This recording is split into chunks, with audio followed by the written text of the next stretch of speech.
you agree that Peter Obi is not a strong enough politician and doesn't have that influence in the southeast?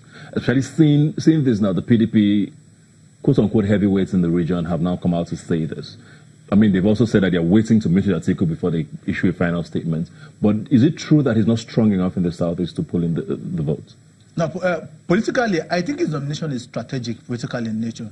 And I'll start by saying that this is governor of Anambra, former governor of Anambra. And if you look at Anambra presently now, it's being held by Habga, which to a large extent, informally now, seems to be dancing to the tune of President Buhari. So automatically, it's going to be hard for someone like Willie Obiano to come out and campaign against Peter Obi, against Atiku or Peter Obi that comes from Anambra. Anambrans will not take that. So to a large extent, I think they've been able to lock down Anambra with Peter Obi's nomination. I also feel that if you have been a governor for 8 years, I do not really believe the issue of him not having a political standing in those regions. It might not be as profound as a lot of people think. You should understand his background. He's a technocrat. He's a businessman from where he's coming from. So it might not really be as a career politician, so to say. But to a large extent, the fact still remains that he was a former governor. He still enjoys some kind of fraternity among the governors and among the former governors as well. I believe the major issues why they're having a bit of rancor is because they might be interest-based now. And I think it's something that can be trashed out with the proper meeting. We saw the outcome of yesterday's meeting. They said that they are waiting for Atiku to come and meet them. That means they are open to discussion. They've not locked that discussion. They're open to discussion. They feel that maybe there's... And I believe that the next meeting will be about, okay, you've gotten that. Other subsequent appointment, please consult us before you do that. But I do not think anybody that has the patriotism in him about the future of this country will want to kill the joy of this future on the basis of I was not consulted before I was picked. Historically, there has never been any time that a vice presidential candidate has been chosen that region that he or she comes from has never been consulted, either from the northeast, when Atiku was chosen as VP, Obasanjo did not consult anybody. When Jonathan was chosen as VP, Sasa was not consulted. It was just picked because, as a president, it is a prerogative to choose who becomes the vice president candidate. But automatically, that person must share that same ideology with you, if not, your government will sink.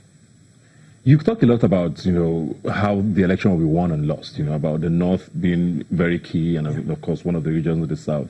Looking at this, I mean, I know we're focusing a lot on the two main parties because, I mean, they seem to have most of the spread and all of that. We'll still go to third first. But looking at the two candidates now from the PDP and the APC and their running mates now, who do you think really has it? Or is it still too close to call? For me, I think it's a very sensitive one. And I must be very honest that President Buhari has lost goodwill in some places. It doesn't change the fact that there are some diehard followers, especially in the North. And if I would weigh vis-a-vis, we're talking about President Buhari and former Vice President Atiku, and from my understanding of the North, I don't think that Atiku still has the weight to match head-to-head the perception of President Buhari. However, it depends on who is running with him, because the North alone will not decide the election, as I have said earlier. Let's just say that it's a very close call. And 4 months is a long time. And 4 months is a long time to change anything. Yeah. So it's a very close call. Do you think he should have chosen a Southwest candidate?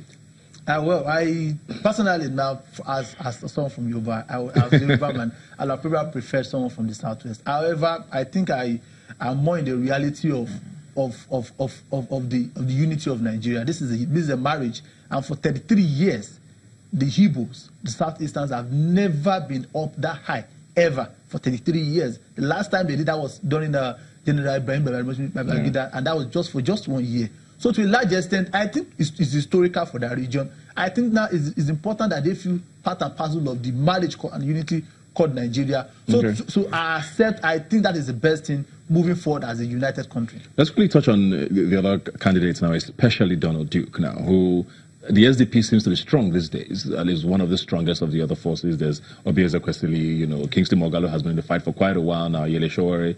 You look at all these candidates now. Is the third force real, or you think it's a farce? Very quickly. They don't have the platform yet. And one of the things I have said to some of them and their followers is that you either join the mainstream or you build your structure over time. show me which one of them has the structure.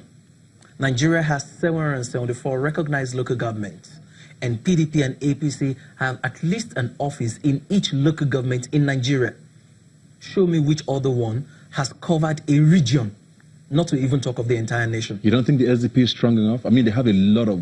They don't even have a governorship seat. I think to a large extent, I think it's good for the politics. Having the third force, fourth force, fifth force, I think it's good. However, pragmatically, I do not share in the euphoria that they will have any. I don't see them having up to 10,000 votes generally across. 10,000. I don't see them, because if you look at it, like you said, pragmatically, there are factors you look at when you want to win the presidential election. The structure is very, very important. The personality is very, very important as well. Then the political heavyweight also that comes with it, they are also very, very important. So they don't have any of that. I think it's better. So we are still in the illusion that that they are. So maybe not in 2019. I don't see them in 2023 as well. Oh wow. Okay. Well, we're going to take a break now. Thank you a lot for joining us, Fola and Boladale. I mean, this conversation is going to go on until February and probably even May in 2019. Thanks for being here. We'll take a break now and be right back. Please stay with us.